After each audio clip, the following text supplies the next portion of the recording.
you've clicked on this video, it's very much likely that your HP OMEN 15 AMD version is running a little hot when running CPU intensive workloads. Hi, this video might end up being quite long, so I'm going to give you the very short version here. So I have a HP OMEN 15 AMD Ryzen 7 4800H with a 1660 Ti. My problem is the temperature on the CPU when stressed out reached 100 degrees Celsius, which is definitely not good for the CPU. So the first solution, you can find a link below to the video, is to disable the turbo boost, so bring in the clock speed on all cores from 4.2 GHz down to 2.9 GHz. Still gives you an incredibly smooth experience, great for gaming if you want to keep the computer cool. Temperatures now reach up to 60 degrees. The next solution is I repasted the paste because I think HP did a crap job, and it turns out it did. If you want to know more, just watch the video. And the temperature now, instead of going up to 100, they hover around 80, which is a great temperature. And I tested the CPU and stressed it using Cinebench R20, and the scores that you get are indeed higher. So I start with 4200, 4100, even 4000 and something, and the last one I tried is about 4460, which is a great score. It can go higher if you do it with different like room temperature and stuff like that. But yeah, this is the short version, and hopefully that prevents you from wasting too much time. I have the computer over here. Probably better if I show you the front. There we go. And this bad boy is known to be quite a powerful machine. Problem is, my unit runs very hot. So for example, I run Cinebench R20, got some very decent scores, but not close to what they are, or what the reviewers on YouTube have showcased. And the temperatures go up to 100 degrees Celsius, which, from my very limited knowledge, I know it's not good. So what I did is, browsed YouTube and found a few solutions. For example, one really good one is to disable turbo boost. So we know the Ryzen 7 can turbo boost up to, I think, 4.2 GHz with a base clock of 2.9 GHz. But if you keep the base clock on all the time, so you limit the CPU till the base clock, so all the cores, all 8 cores can run up to 2.9 GHz, then you get a very cool system. It just won't be able to achieve those monstrous benchmark scores that you normally see, which is perfect for gaming, because most of the time it's mainly GPU intensive. But don't quote me on that, I'm not an expert. Some games are CPU bound too, but the drop in frame rates is worth it if you care about your machine. So I've tried the turbo boost, disabling the turbo boost. What I'm also going to do is try and see if HP actually did a crap job at pasting the thermal paste on the CPU, and see if a change will bring a full new, better temperatures. For the paste, I'm going to use the MX4 Arctic, which is known to be reliable paste. It's not good for overclocking, but it's decent for normal systems. And the other thing I was interested in, it lasts quite a bit of time, so I won't have to repaste it anytime soon. So yeah, that's the premise. That's the computer I'm going to be working on. Goodness me, these vents are massive. Yes, so let's get to it. We have here our computer. It's powered on. I've got Cinebench on. Now, to monitor temperature and clock speed, I use Open Hardware Monitor, which gives me the clock speed on each of the 8 cores. I do not want this update now. So yeah, this gives me the load, but what we're interested in is the temperature. Now this is, I just turned it on. I have turbo boost off now, so let me put it on. So we bring out our edit plan settings, which you can just put here, power plan, and then you come here. You want to go into the change advanced power settings. You then want to go into, well, depends, I leave it on balance, but here processor power management, and then processor performance boost. I have it disabled. I'm gonna put it enabled here, when plugged in. Yeah, this is fine. Disabled here. The heck, yeah. I'll put it to enable. On default, it's going to be on aggressive, so we'll try to boost pretty much all the time, which I think it's the main cause of the thermal issue. So I'm gonna just leave it on enabled, so it is. It's gonna allow it to turbo boost to that point. So I have my computer now on balanced. You can check that if you go here. So power options, I have it on balanced. And yeah, I have now disabled turbo boost on it's plugged in here, so you can see it's enabled, and you can see that here as well. It should, yeah, it already went up to 4.4 pretty much 4.3 gigahertz of clock speed.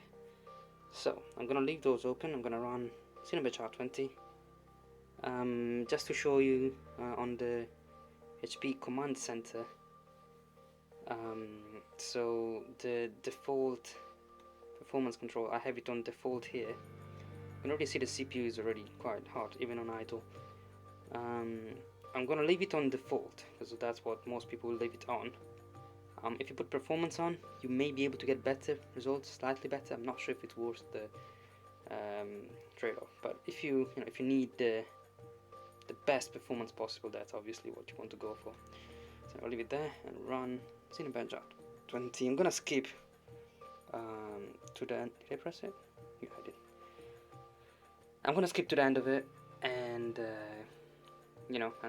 see what score we get. Just to let you know, it's still running. The fans already turned on. We can check the temperature here. Temperature jumped to 93 degrees already, with a peak at 98.5. Today is a rather cool day, so I'm assuming that's the reason why we're not actually touching 100 degrees.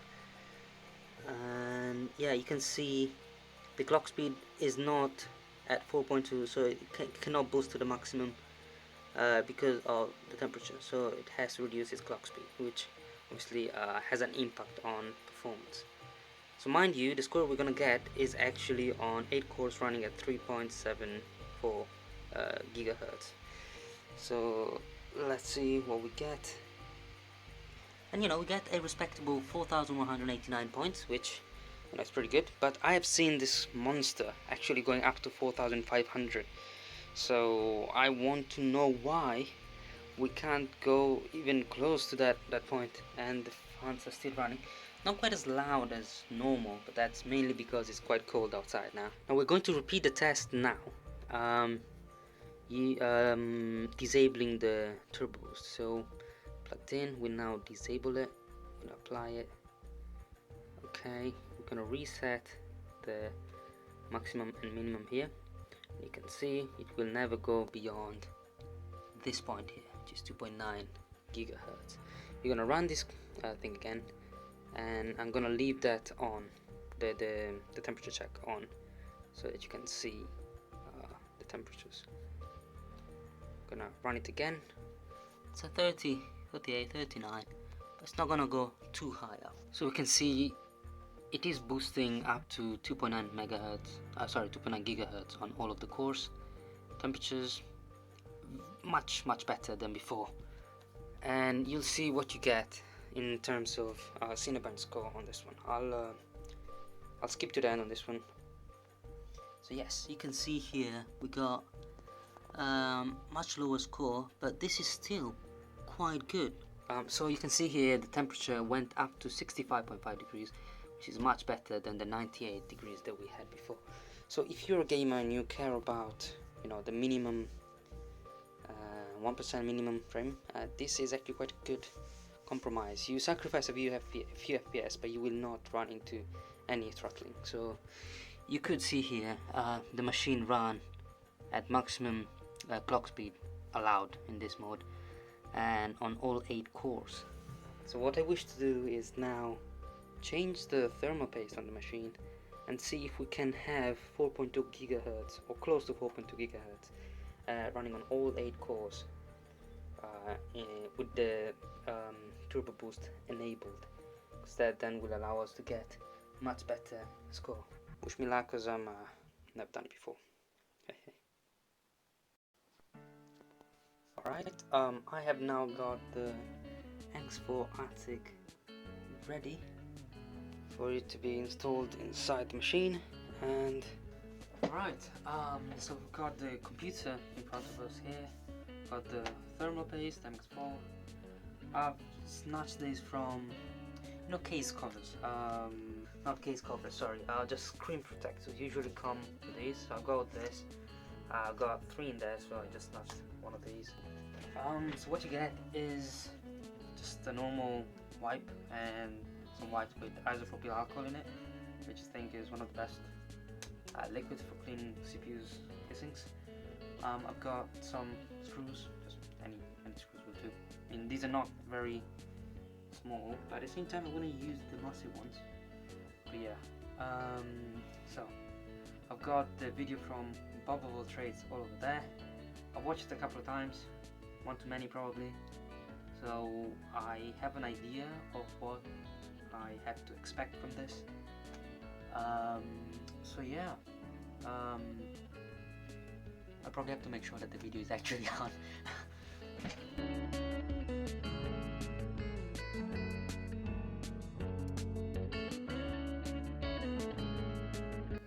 Just want to quickly check the computer is shut down, right?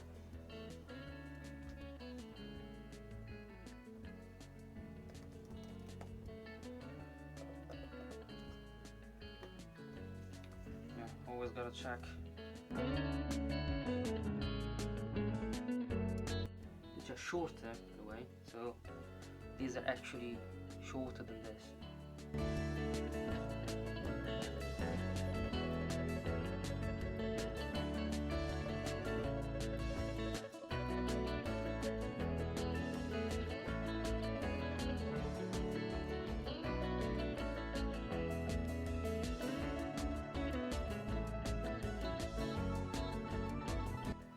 Finally take this out to reveal. Wow, okay. Let's see what there is, each component goes. So that's to cool something. Sure, what is it to cool? There's this stuff here over here. So we got 2 heatsinks for storage things. So we want to disconnect the battery. So yes, so we removed the battery, which obviously took me only a second. I'm lying, it took me at least 15 minutes to figure out how to do this shit. And voila, the battery is out. Boom. Why do they make it so hard? Anyway, next we're going to remove these 2 screws over here.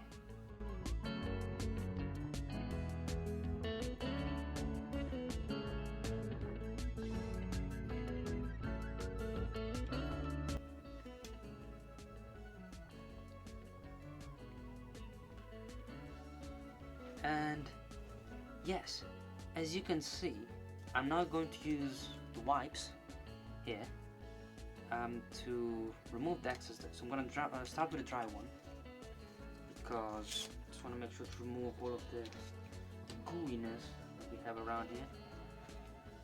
So we'll just go around like this.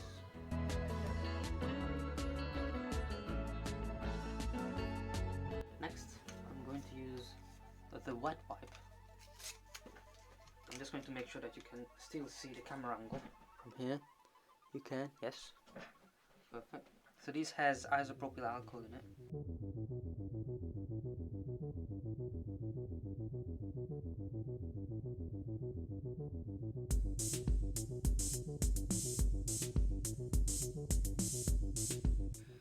And I'm going to do the same thing for the heatsink. These things are heavy. Well, hefty, not really heavy.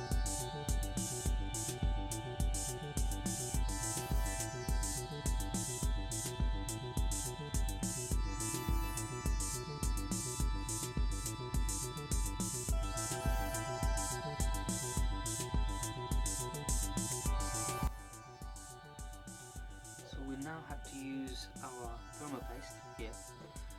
Again, I'll check this is recording. It is recording, yes. So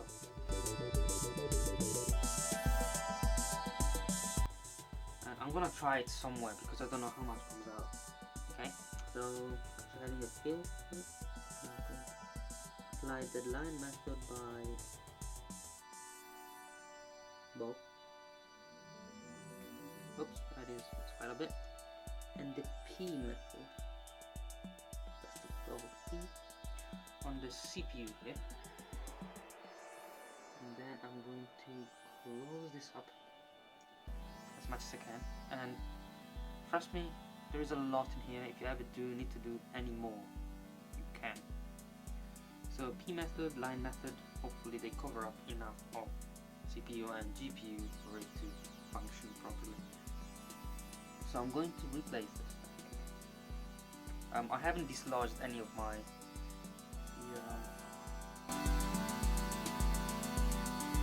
so you want to make sure this plugs in perfectly well before you apply the heatsink to the thing, because otherwise you can't actually heat it up again, or because you have to repeat the process.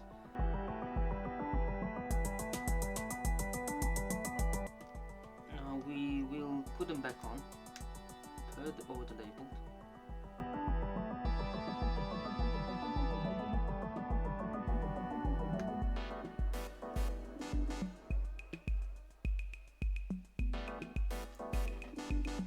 So the battery is in place, screws are back in place. The only thing that remains is to put the back cover on again, and hopefully the machine will work again, and we'll run the benchmarks again to make sure that we now get either better temperatures, better performance for those temperatures.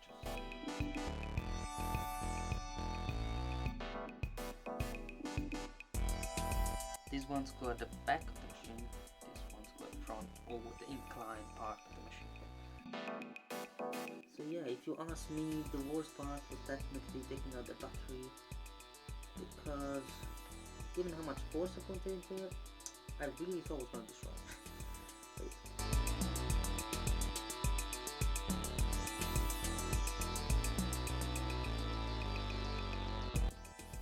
Yeah. So now let's try to boot up the machine and see if it works. Okay, so the installation is complete. Hopefully, you can see my very crude setup over here. Yeah, let's fire it up and see if it actually survived the operation. Yes, it turns on. Lovely. Okay. I should probably give this a wipe sometime soon. But yes, let's see if it does boot up. Doesn't boot up. Okay, this is bad. Okay, let's just say I had a full-blown heart attack because I thought I lost my computer, but now here it is. So some weird messages. Let's hope it works. So I'm going to open the hardware monitor. Here, yes, of course. We close this. So temperatures. We just put it up. That's kinda promising. Let's run Cinebench and see how it. Cinebench. So here. There it is. So I've run the test, and I got a bit lower than last time. But then I realized that the power wasn't actually on. So this code that you see here, this is without the turbo boost on battery. Let's run this again, but with the power on. Yep, power's on. Let's run it again. I'll show you the temperature again here, which I've reset it, and I'll skip right to the end. So yes, so this time we've got a slightly better score than the one that we had before without the proper installation of thermal. I say improper because I don't know, I saw the thermal paste splash all over the place, so I assumed it was not the best configuration there. So we got a slightly higher score now, but what we're really interested is the temperature, which this time went up to 56, which is still lower than what we had before. But the real test now is doing this with the turbo boost on, so let's quickly do that. We are unbalanced, yes, so I'm going to go to process management, processor performance, and we're plugged in, so I'm gonna change this to aggressive, which is what HP left on before. So yes, so we should be able to see that now the computer can reach, indeed, yes, it can reach higher clock speeds. So I'm gonna reset the maximum value. Oh, yeah, I'm gonna reset the maximum value. And let's redo this again. So, Cinebench, but this time running faster, hopefully. Yes, you can see that the temperatures are not as bad as before. So before we could touch 100 degrees Celsius. This time, nowhere near. We're nowhere near. So the CPU is not absolutely cooking. I can see the clock speed is not maintained at the highest throughout. But I believe you can reach those if you do this in performance mode. Oh, the fans are kicking in, so we should be able to see lower temperatures, hopefully.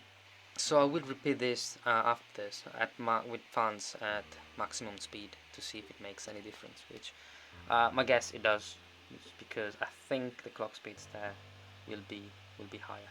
Yes, so already we can see that there is a higher score here. I'm now going to run this, but I'm going to do this with the fan at maximum speed and performance mode. Why not? Since we're here, performance mode. Gonna put this at maximum. I do apologize for the noise. It's going to be quite noisy. Yeah. So I'm just going to cool down the CPU to normal temperatures, and then we'll run the test again to see if we can get, you know, something closer to 4,400, maybe even push it to 4,500. Let's see what we can achieve. So this is good enough. So I'm going to run it actually. So we reached 91 degrees most before. I'm resetting this, and now I'm going to run this. This is in performance mode with the boost on aggressive, and now we're going to run the test. I'm going to spare you the video so you don't have to go through this again. By the way, we can see here we're now closer to that 4.29 megahertz on total 8 core. So we are on 4 gigahertz. So 4 gigahertz right here now. Everything is on load. Temperatures much lower, 80 degrees Celsius, the maximum we've seen. Yeah. So yes, if you can hear me over the fans, you can see here the maximum temperature reached is 81 degrees, which is far-fetched from the 100 degrees that we saw before. So yes, I'm going to say it, HP did a crap job with that thermal paste, or maybe we just used a better one. So I think it's worth it. We now reach 4,460. I've seen higher scores, but you know, it does depend on certain variables, and I'm very, very happy with the score that we have seen here. That is a ginormous score. But what I'm really happy about is that the CPU now doesn't stress over the 85, you know, cool temperature. So yes, you know, great stuff. Okay, yes. I'm here again. So this is a recap of what happened. So I had thermal problems with this computer. I then had to disable the turbo boost to bring those temperatures down, but still have a rather comfortable experience, just not the best experience that this beast of a machine can give you. Then I ran benchmarks and stuff. I repasted the thermal paste. That made a world of a difference. So if your computer is having, you know, thermal issues, I guess it is likely that it is due to either bad thermal pasting, yeah, that, and you know, just changing it might make a difference. In this case, running Cinebench made a huge difference, 20 degrees actually. So from the cooking 100 degrees Celsius down to the much milder 81 degrees Celsius. Now this is what I like to see. My computer is no longer cooking, and I can, if I wish to do so now, keep the turbo boost on all the time without having to worry about the laptop. So yeah, I hope that you find this useful. I also hope this video is not too long, because otherwise you're bored to death already. And yeah, let me know if you have any questions about the laptop, and hopefully if they're not too technical I can answer them and hopefully do something for society, which I haven't done in a long time. So thank you for watching, and remember to have a look at Bubble Bull Trades and the other gentleman who posted a video about disabling the turbo boost. Very easy. So have a look at them, and thank you for watching, thank you for your time, and yeah, stay safe people.